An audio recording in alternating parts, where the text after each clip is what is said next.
Hi, I'm Anne. Welcome back to my channel. Today I want to talk about the 6 books that I want to read during NonFiction November. NonFiction November is hosted by a book Olive. I will link her channel down below.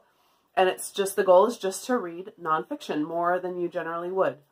I read some nonfiction, not a ton, but I do read some. There are different prompts and things that you can use. I'm not using those just because I just had books on my TBR that I wanted to read. So, but again, go check out Olive's video for all that information.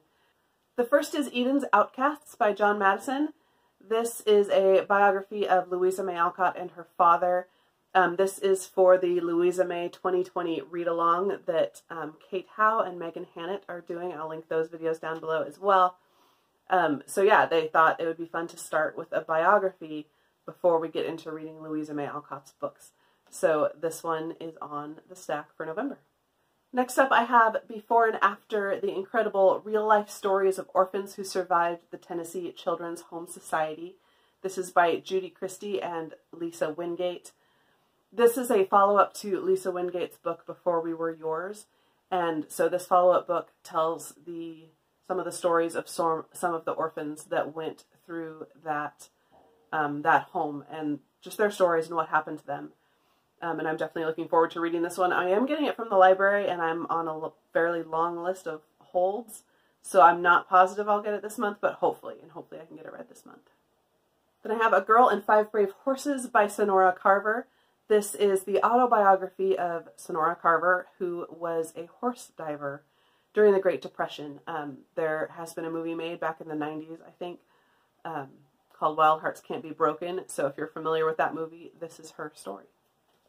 I also have One Light Still Shines by Marie Monville with Cindy Lambert. This is the story of, in 2006, there was a shooting at an Amish school.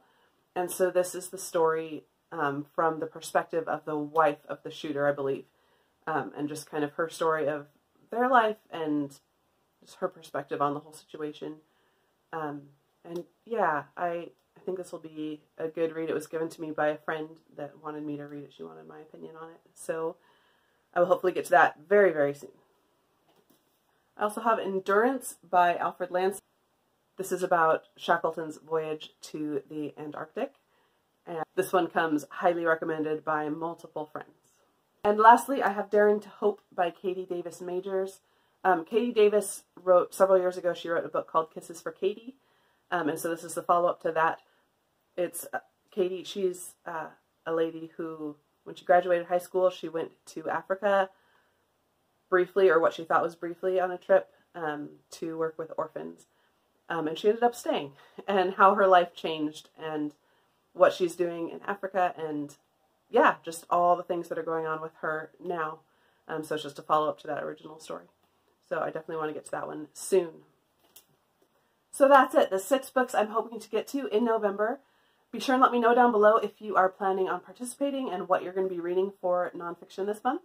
And as always, thank you for watching.